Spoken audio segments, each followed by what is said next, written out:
Hi, everyone. Thank you so much for this introduction, Sofika and Catalina. I'm very excited to have everyone here. I will also welcome on the stage my co-host, Christine Chu from the Aquatic Life Institute. Hi, Christine. Hello, everyone. Nice to see you all. Good to see you, Christine. How is it going today? Very good. Thank you. I'm excited for our first session and excited to see that we have over 100 people in the Zoom right now. That's really great to hear. I'm going to let you go ahead and introduce our panelists, Chris. Sure. Before I get started, can Karthik and Stephen both turn on your video?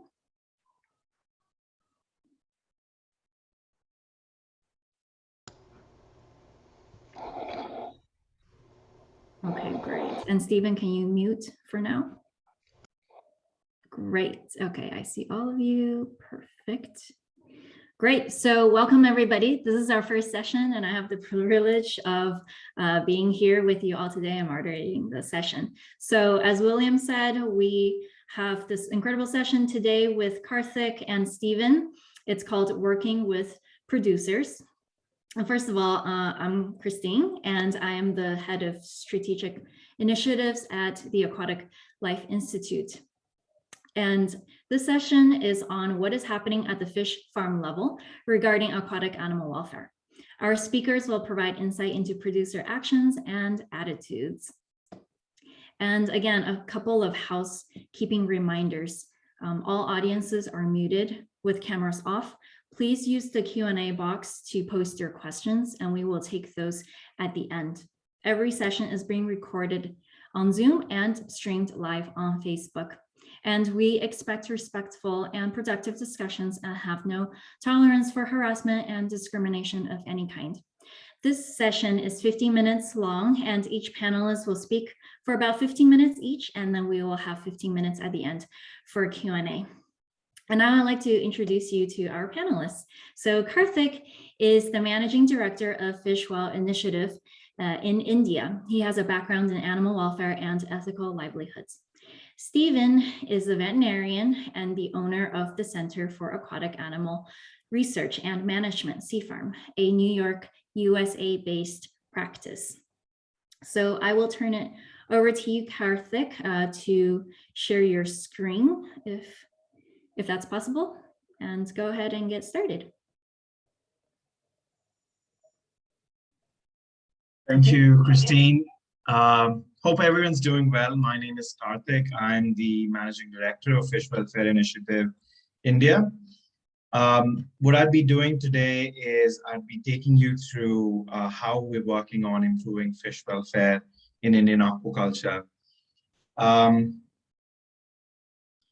So the session plan would be going as such. I'd start with introducing you to how Indian aquaculture looks right now. Then I would take you through the attitudes towards animal welfare in India more broadly and narrow down into what those attitudes look like for fish and notable aspects of Indian aquaculture later and promising approaches. Lastly, I would show you what our model looks like when it comes to working with producers and then scaling up action. And we'd conclude with a few last thoughts. So getting started, Indian aquaculture kind of looks like this in the freshwater realm, basically. This is a map depicting freshwater aquaculture. The numbers are in lakhs. So we work in a state called Andhra Pradesh. Now it says here that the weight is presented in tons. You can think about a ton as 1,000 individuals, approximately, given what they weigh when they're harvested commonly. Unfortunately, most of the literature has them in tons, and I think that is one of the things that needs to change. Now, we're working in a state called Andhra Pradesh. That's where we're located. It's the darkest green part of this map, and this is one of the largest producer of freshwater fish in the country. How are most fish farmed in India? Now, there might be a few images that might shock you a little bit. I just want to give you a little bit of warning before we get into it. They're farmed in poor, overcrowded conditions. Now, the image you see is called a communal pond. Most of these communal ponds are auctioned off to anyone who is interested. The problem with these ponds is that everyone in the village has access to these ponds. So you will often find people washing their buffaloes or washing their clothes or dumping whatever they feel like into these ponds. And this is where many of the fish lives. In fact, in the core areas of aquaculture in the state of Andhra Pradesh, 1 in every 5 fish farms is a communal pond. And as we move towards the periphery, most of the ponds are in fact communal ponds. And this is one of the most startling details. Very little can be done about this, unfortunately, at this stage, but a plan is required. And we're always open to ideas on how we can work with these farmers to change these conditions. Now, the other fish welfare issue that's fairly common is water quality. Dissolved oxygen pH levels are often off in many of the ponds, and it causes large number of deaths, especially, either of these things being off would cause large numbers of deaths. As you can see in the image, this is a farmer picking up dead fish from his pond, and he had 100 fish die that day and another 200 die the next day. In the region where this farmer lives, which is called West Godavari, we worked there, and it turns out that in the last quarter, 66% of the ponds were out of range for where water quality parameters were concerned, specifically dissolved oxygen and pH. And the other issue is stocking densities. We find ourselves in a ever-intensifying situation in this particular state, and stocking densities are often at more than 3,000 per acre, which is the government recommended level in the state. They're often crossing that. In fact, most of the farmers we worked with would have stocked higher than 3,000 per acre. That is 7,500 per hectare, if anyone wants that conversion, if we hadn't intervened. Overstocking is a common problem, especially in semi-intensive systems. Welfare issues concerning diseases are also fairly common. About 10 types of diseases plague fish in the country. The other problem, in fact, a massive problem, comes with lice present in the system.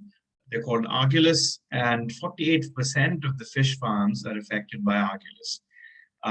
These parasites often tend to eat off the slimy layer of the fish and cause their immunity to drop, and then there's a cascading effect of diseases from that point upwards. Approximately 3 billion individuals are affected by these parasites in the country. Again, a very difficult problem to solve, but we're hopeful that we can solve many of these issues by working with farmers. I want to show you a video here of another welfare concern that we have connected to slaughter. The video is about 30 seconds long, and I want to give you a warning in case someone doesn't want to look at graphic content. So I'm going to start the video now. What you'll be seeing in the video is how fish are left to asphyxiate to death in the sun. This is often how fish are harvested in the country. Starting the video now.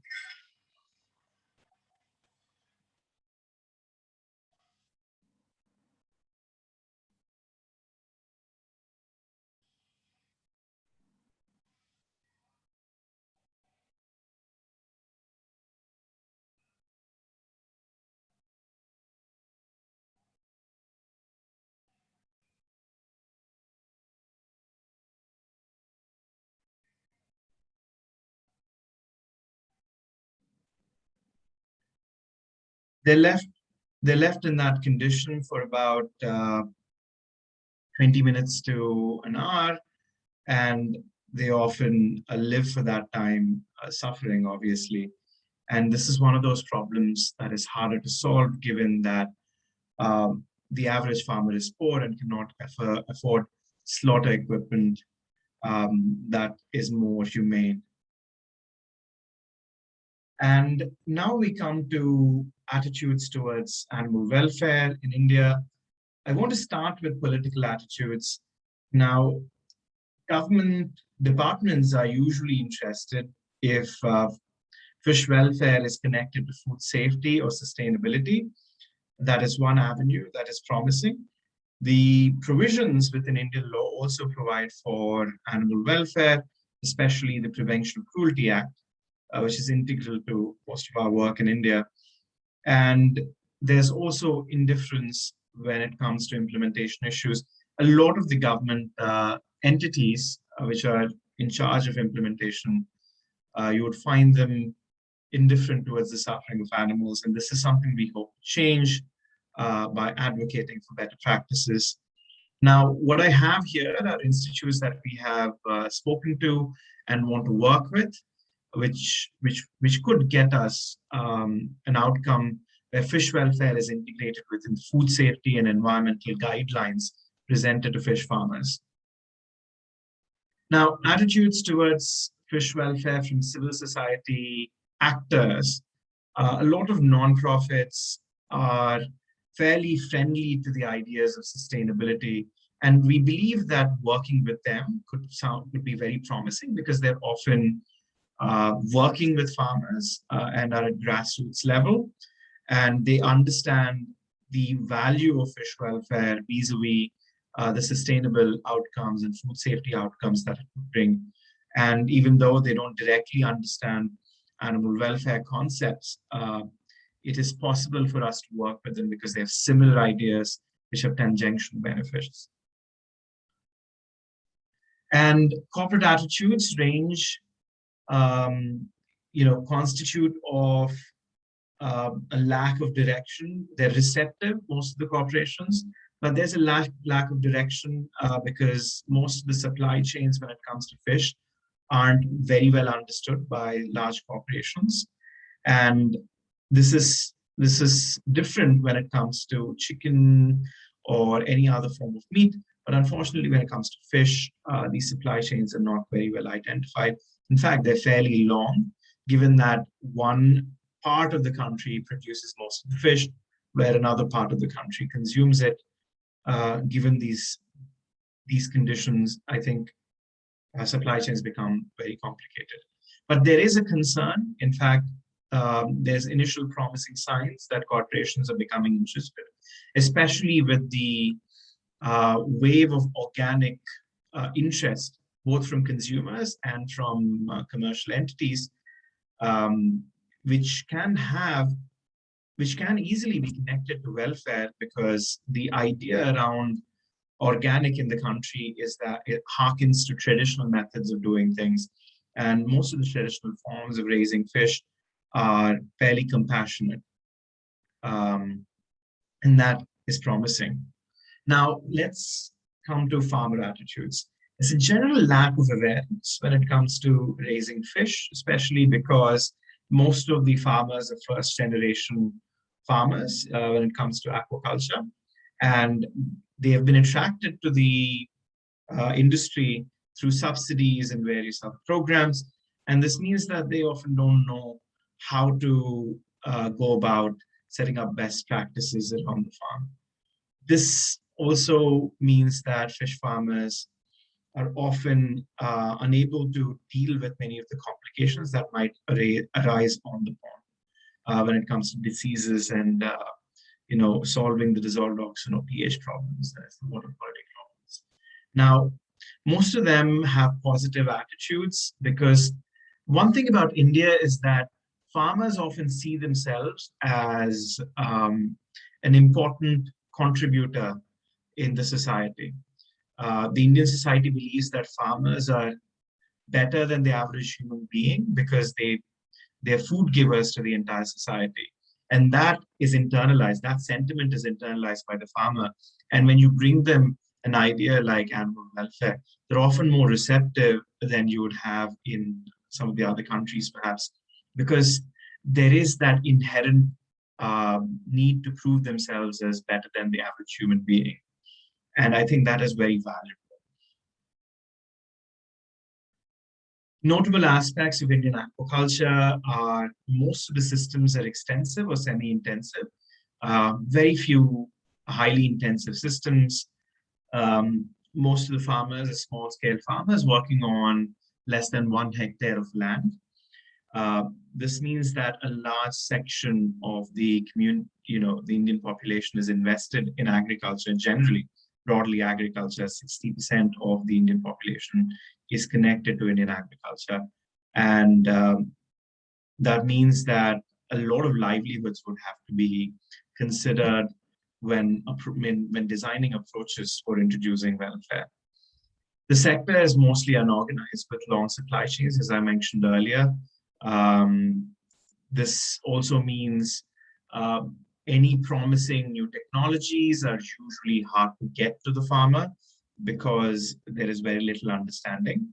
And corporate consumption is not very high. Large corporations like Compass Group and Sodexo only constitute a small percentage of the consumption. Most of the consumption happens through wet markets and government markets. What are the implications of this? Corporations hold less influence than they would in Western countries when it comes to changing practices on the farm and also changing practices along their supply chain. I'm talking about harvesting and transportation, which are usually under the purview of the traders or the harvesters, who are different entities usually.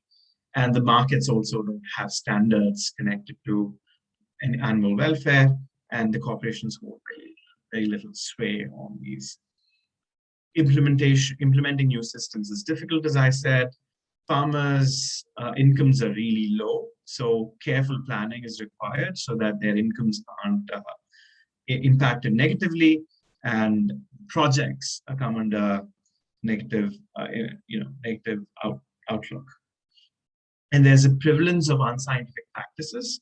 A good example of this is that a lot of the farmers would go to the store instead of a professional for getting advice.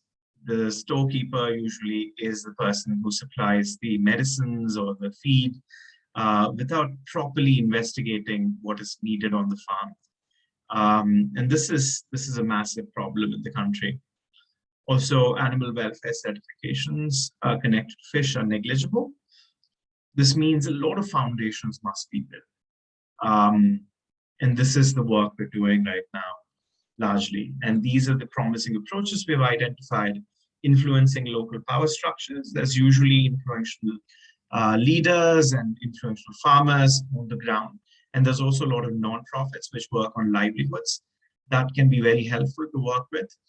Working with existing collectives, this is a very promising avenue. We have a lot of farmer cooperatives and farmer producer organizations that have been set up through government interventions.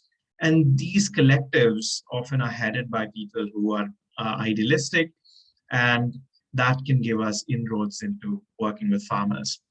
Collaborating with research organizations and government entities is extremely promising, especially because the government is a large part of many interventions in the country, and the amount of influence they hold is very high.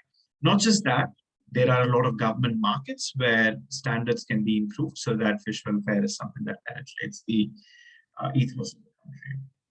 Lastly, working with corporations to transition supply to higher welfare producers might be specifically useful if premium prices are offered for a higher welfare fish.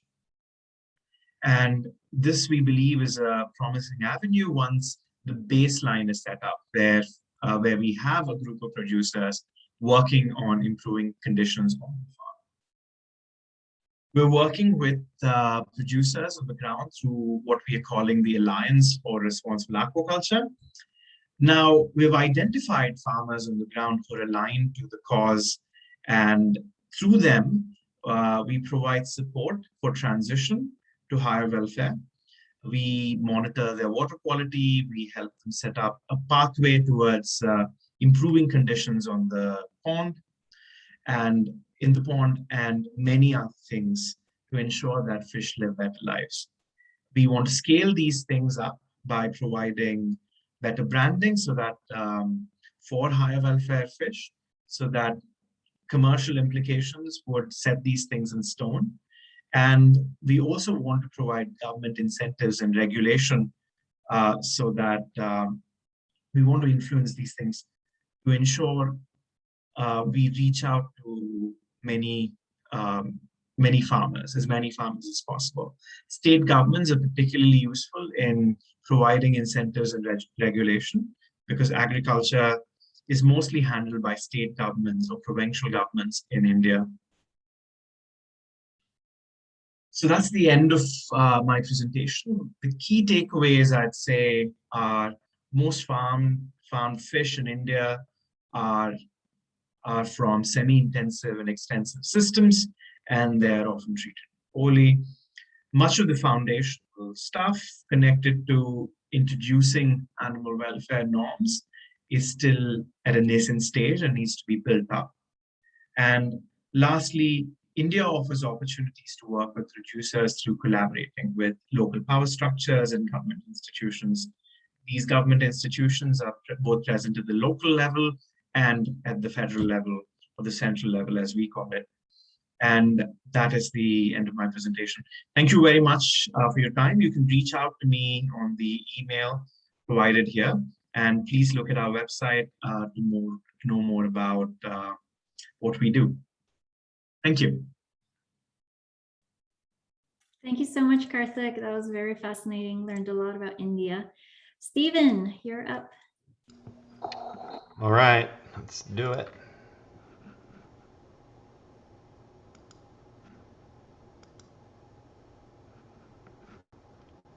Hopefully you can see my screen. Yes, perfect. All right, great. Thank you, Karthik. That was excellent. I definitely learned a little bit about the aquaculture in India. So today I'm going to give you a bit of an introduction about some work that I've done with ALI. We did this last year through the heart of the pandemic, and really what we were focused on was trying to assess producer welfare sentiment. And there we go. So my name's Stephen Frattini. I'm a veterinarian. I'm a 2010 graduate of the Cornell College of Veterinary Medicine. And my practice, the Center for Aquatic Animal Research and Management, also known as CFARM, has been around since about 2014. And I've been working to try and, grow it over that time period. And I bumped into ALI early 2020, and we had a lot of common interests around food production and fish welfare. So I wanted to start with some personal topics. I was trying to think about kind of where people are coming from, and wanted to kind of talk about where I'm coming from. When I was an undergrad, I was studying neuroscience and philosophy, and when I was getting ready to leave my undergraduate studies, I felt that I could go out and start working in a neuroscience lab. I felt pretty confident in that, but I didn't feel so confident in my philosophical skills. And I went and talked with Ned Block, who some of you might know. He's a pretty well-known philosopher of mind. And I said, Ned, I don't know if I feel like a philosopher yet. And what he said to me was, well, you just got to keep doing it. You just got to keep going out there, thinking about the problems, do all the things that we taught you, and just keep going. So I was interested in things like metaphysics and the mind and stuff like that. But when I got to veterinary school, I really thought about what he said to me, and I started to reapply some of my philosophical training to ethics and animal welfare, and that's kind of carried me all the way through. And the question here, when can you know if you're doing the right thing? I guess part of my personal answer to that is I just keep going, I just keep trying to better myself and do the best work that I can. And I think that's about all we can ask of anybody when it comes to some of these topics, is just to keep going forward. One of the choices that I made, and I know that a lot of us are here at this conference for different reasons. We all have different motivations probably for being here. But for me, I really chose to support global harmony, and I mean the global harmony of the planet, right? The humans, the animals, the environment.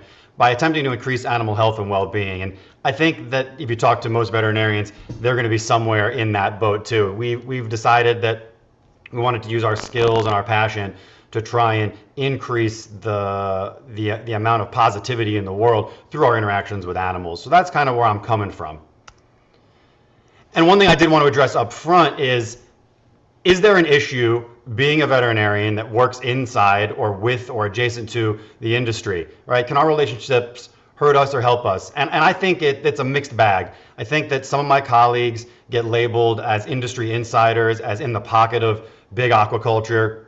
I don't see that from my colleagues, and when we talk, they lament that people view them that way. We really do in the United States have to work independently, right? We have licenses, we have regulations that we need to abide by. So I think one of the things as veterinarians that we try to do is try to get people to see us as really independent, individuals that are working generally for the animals. Now, are there bad players? Are there good players? I'll leave that for you, and I'll leave that for the discussion. So I borrowed this slide from another talk that I had given previously, and when I talk about fish welfare with people, usually what people are getting into, or the concerns they have, are pain and sentience, and other groups that really don't want to get too much into that and just generally say that good husbandry is good welfare. But that's not what I want to talk about today, right? So I don't really want to get into those. There'll be plenty of other opportunities and people talking about these topics, I think, throughout the conference. So we're not really going to wade into that particular debate, and we're not really going to be talking today about a fish-centric ethic. We're not going to be talking specifically about fish. We're going to be talking about a little bit of a more holistic view. And we want to talk about an industry-based welfare consciousness and how can we bridge the divide between industry and the public. So one of the things that we want to understand is producer sentiment. What do the producers feel about what they're actually doing? And can that help us bridge what's going on with the consumer or the general public? 2, the producer action, right? We need to critically evaluate the production cycle. And there are so many different ways of producing fish or invertebrates that you really need to look at how it's being done and how you can apply some of our more core principles. And then how can we harmonize that, right? How can we take what the producers believe or the producers feel and what they're doing, and how can we present that in a way that allows for constructive dialogue? And then obviously an openness to engage. I mean, all the people that are here at this conference, I think are showing that openness, and that's one of the things that I think we really need to work on with our stakeholders, is being open to discussing these types of topics. So when it comes to the producers and the purveyors of fish, one of the things that I think about is how can we be the best advocates? How can we bring true information to the public? How can we bring good information to the producers? And how can we develop that harmony? How can we bring the producers' feelings and the consumers' feelings, or the public's feelings? How can we bring those together, right? How can we find some type of common ground? One thing is, we need to find out what we don't know, right? And that's going to be the last part of my intro here, is some of the pilot work we've done to try and figure this out. What don't we know? Let's find that out. And then let's come up with a way to talk about welfare that's inclusive of everybody, right? Of the producers, of the public, of the consumers. And ultimately, the real question remains, can we close that gap?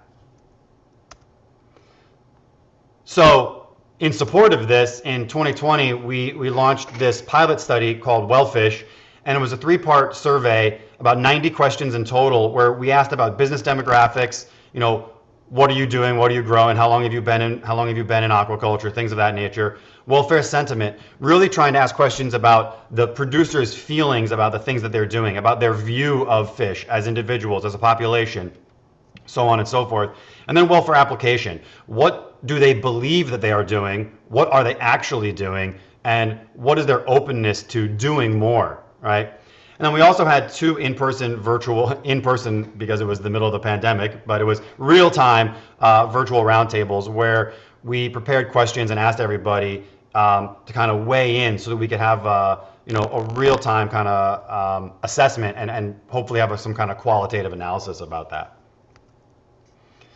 So the producers that we had some hatchery, we had some individuals that were involved in hatchery management, we had some people that were growing shellfish, mostly oysters, and then we had at least one that was a organic net pen producer.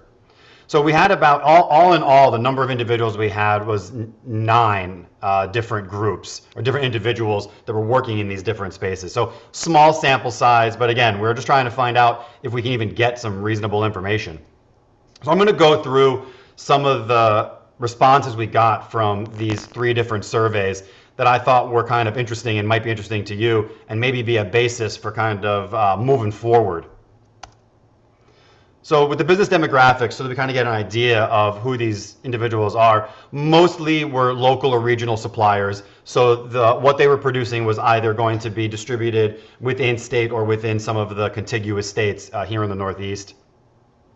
Most of them were selling product live, so the slaughter issues didn't necessarily come up, at least as far as production, because these animals were being sent out live for enhancement purposes, or they would leave the farm live and end up at a processing facility. One of the things they identified was the consumers and the public as one of the things that is the most important to them. They want to be viewed positively by them, and they also feel the pressure from them. We asked them about other areas where they feel pressure or that they think are important, but these 2 consistently came up high, the consumer and the public. So they have a concern about that. They generally believed, the producers we spoke with generally believed that the public has a positive perception of the work that they do, which I thought was interesting. I thought that may have been different. I thought they may have had a more negative perception of what the public thought about them, but I was surprised by that. They did have concerns about the industry here in the United States being kind of stagnant and not really prone to changing or advancing rapidly.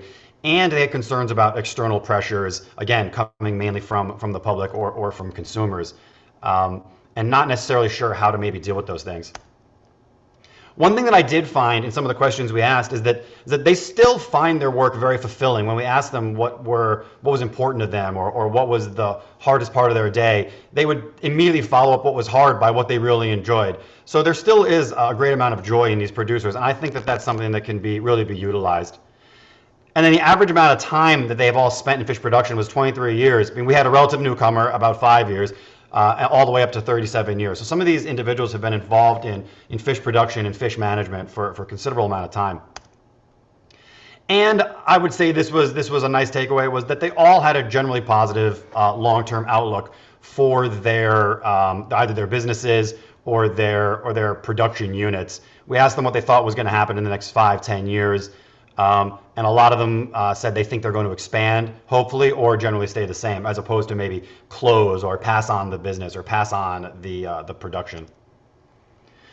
So then on to welfare sentiment. This is where we were asking them really a lot more about their feelings, about what they think they're doing, what they think welfare is. And we were trying to assess whether or not what they do on a daily basis is actually some of the things that we might be asking them to do, but they're just not viewing it as a welfare practice. So when we asked them, what do you believe welfare to be, we were getting a lot of responses like, we think it's animal health, we think it's animal happiness, and we think it's the respect that we give to the animals, which I think gels with what the general industry here is, or what some of the general industry players here believe, is that health of the animals, good husbandry is kind of the same as welfare. I was a little surprised about the idea of happiness or even well-being. How do the fish feel about where they are? But it did come up in our limited sample.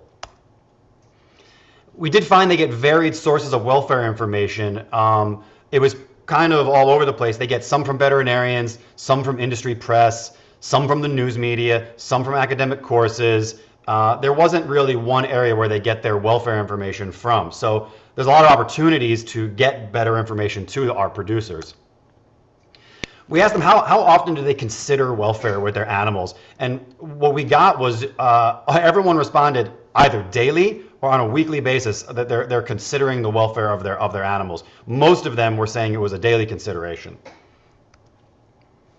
they don't have much contact with welfare organizations, and I don't think that that's odd, right? Other than the interviews that we did with them and the surveys we sent to them, I think a lot of them have never had an interaction with a welfare organization as we might conceive of them. And I think a lot of that has to do with the fact that, you know, even though they were very willing to engage with us on this particular topic, the welfare organizations don't necessarily have the best history with some of these organizations, so they tend to shy away from them as opposed to embracing them. So we'd like to maybe see that change, and I think the work we did with them and conferences like this from organizations like ALI might help move the needle.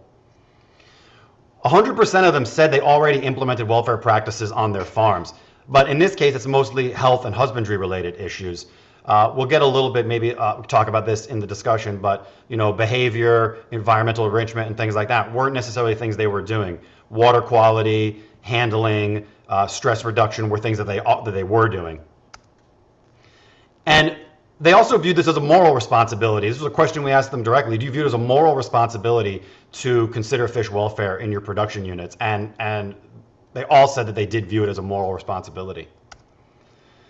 And they were all concerned, but they see opportunity, but not necessarily in a way that makes them competitive. They all believed that to some degree, welfare, the increased welfare of the animals would be good for them, even if it didn't result in a increase in profitability, which I thought was interesting. We weren't really able to dig down on this, but they definitely see positive reasons to take welfare into consideration above and beyond just the profitability of their business. And the welfare application. About half of them have had previous training or education in welfare specifically.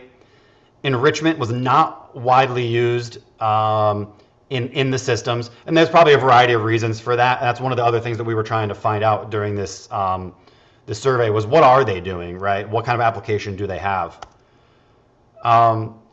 Impediments to implementation, generally the lack of guidance and the commonality of the practices in the industry, in the sense that a lot of these welfare applications may not be common in the industry and they don't have much guidance on it, so they don't necessarily know how to go about assessing it or determining whether or not they want to use it. They all expressed interest in implementing new practices, and again, even if there was no impact on the profitability. So this was a question that we kind of asked in multiple ways. And with that, I'll end my intro, and this is my contact information if you want to reach me directly, or we can get together on the Whova app, which I got onto. So with that, I thank you, and I will stop sharing my screen.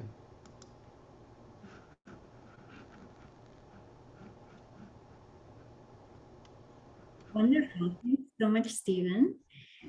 Let's see. We will go into Q&A now. We have a few questions for Karthik.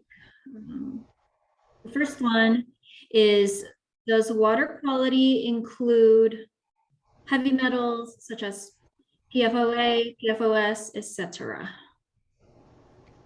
So as we test water quality, we do not right now test for heavy metals and other carcinogens right now, but this is something that we could be potentially doing when we collaborate with research organizations in the environmental sphere. But having said that, there is concern about this. In fact, about a year ago, many of the people in the region where aquaculture happens prominently, it's called the Kolleru Lake region. It's a very large freshwater lake in the country, and most of aquaculture is set up around it. There's been a mysterious illness, and the experts have rooted that illness to heavy metals and PFOAs and PFOSs being present in the waterways rather heavily there. So there is growing concern about aquaculture's connection with heavy metals, and I think it will be taken up soon.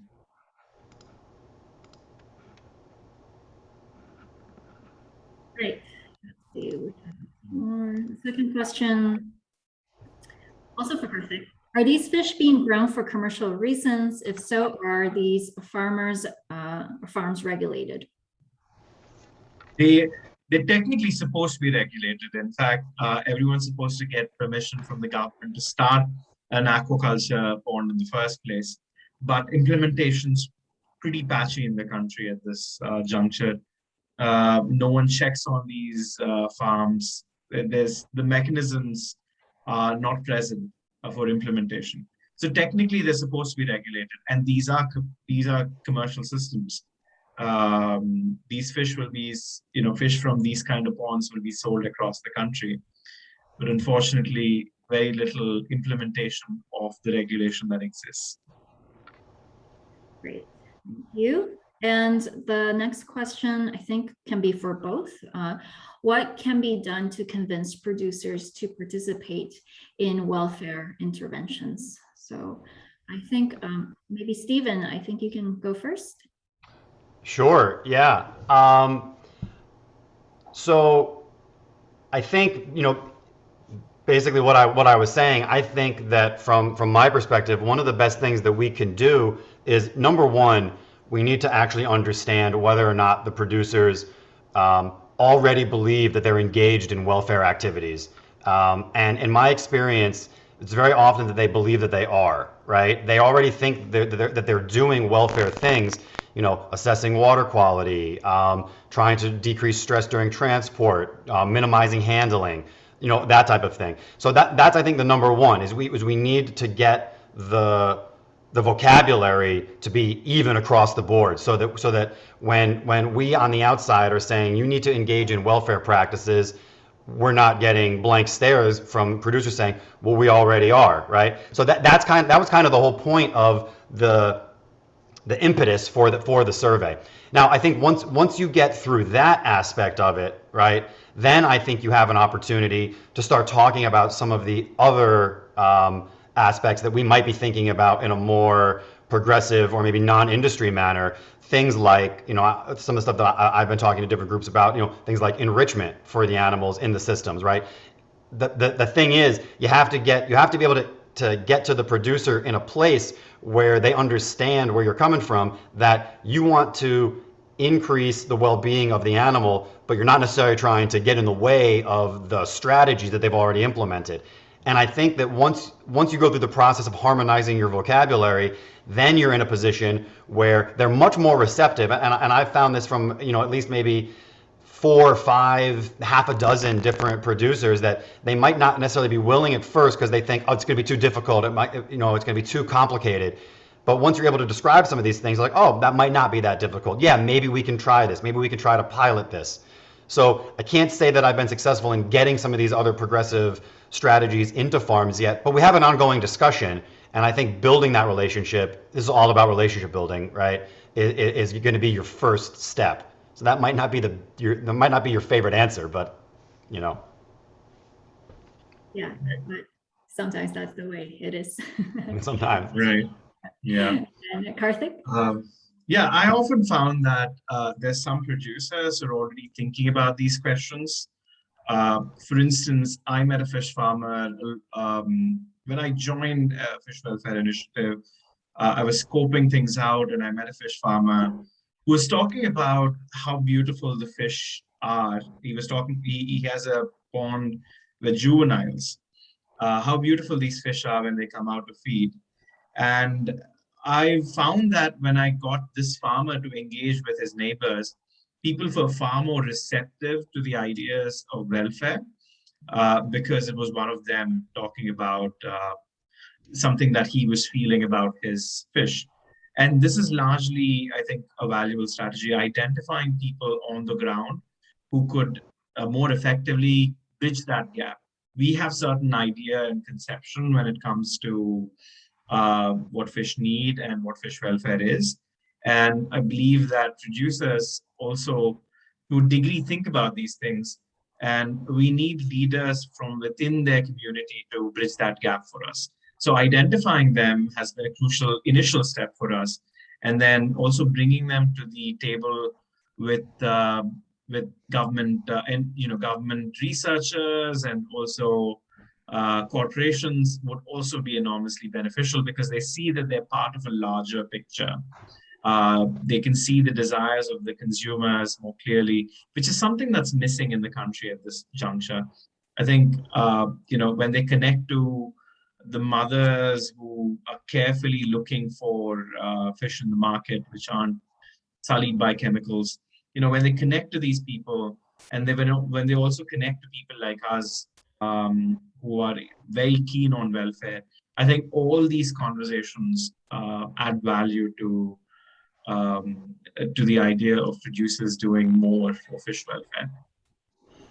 That's really helpful. I'm seeing a lot of questions, so thank you, audience, but we only have 5 minutes left, so I'll go as quickly as possible. Next question, perhaps for Stephen. With fish that contains toxins, what does the legislation and policy say about the maximum residual levels? And how do you treat such products, meaning preservative methods to delay spoilage of microorganisms?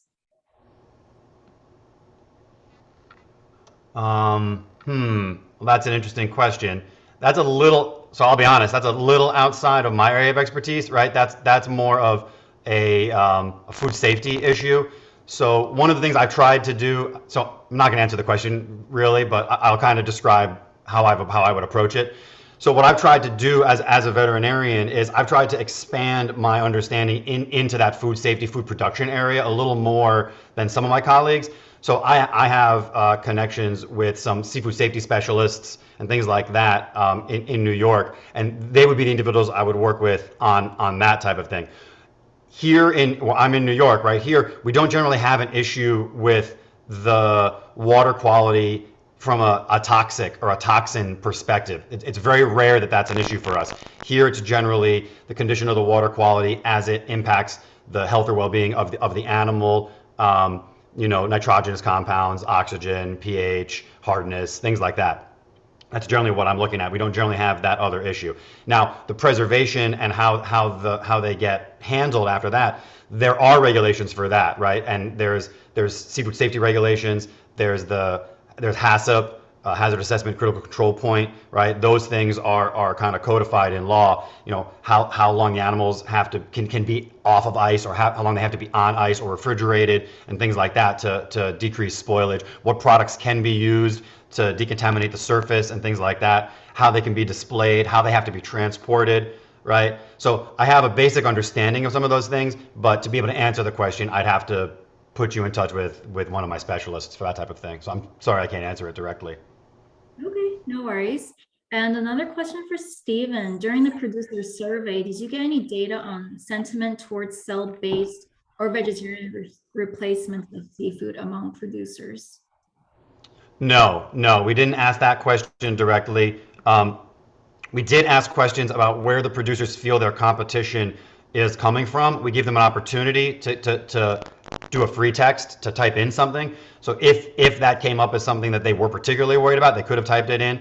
But we asked them about local producers, domestic producers, international producers. We asked them about trying to recall, we had 90 questions, can't remember them all, but we didn't ask them directly about that. But we gave them the opportunity if that's what they felt. And I think actually in the last 2 years, that may have risen to the level of being a concern. At the time, and even during our in-person discussions, it didn't come up as a concern. Okay, got it. And perhaps one more question for Karthik. How does the approach differ between engaging small farmers and larger producers? And what are the differences between producers in India and the US, for example, if you're able to answer that? Right. So there's a lot of difference between working with small farmers and larger farmers. Small farmers usually tend to sell in the local markets. They tend to stock really low or stock really high because most of them don't know how to stock fish. Their expectations are low though. This gives us an avenue to work with them. We can clean up the picture for them. We can train them, and it's fairly easy because their expectations from what their expectations about the outcomes they want is not as high as larger farmers, as it is with larger farmers. So it's slightly easier to work with them, just slightly, because they come with their own set of complications. For instance, there's a lot of neglect-oriented problems when it comes to small farmers. When it comes to larger farmers, they're more disciplined about what they do. But having said that, they're very sensitive to cost. So just to give an example, many of our welfare interventions, which do not involve higher costs, are often implemented, but welfare interventions which involve some additional costs are often not implemented.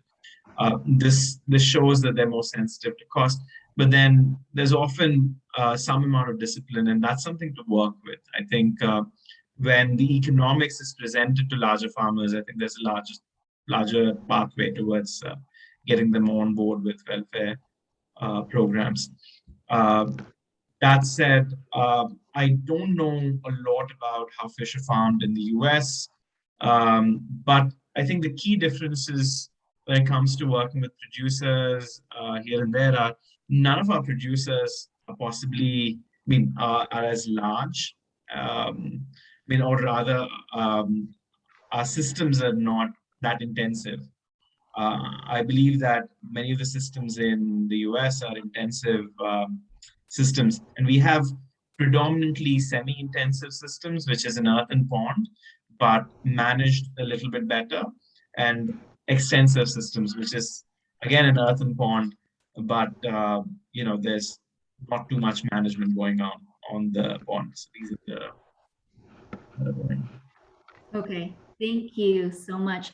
We are out of time. Unfortunately, we did not get to everybody's questions, but I think Stephen and both Stephen and Karthik have left their emails in their PowerPoints.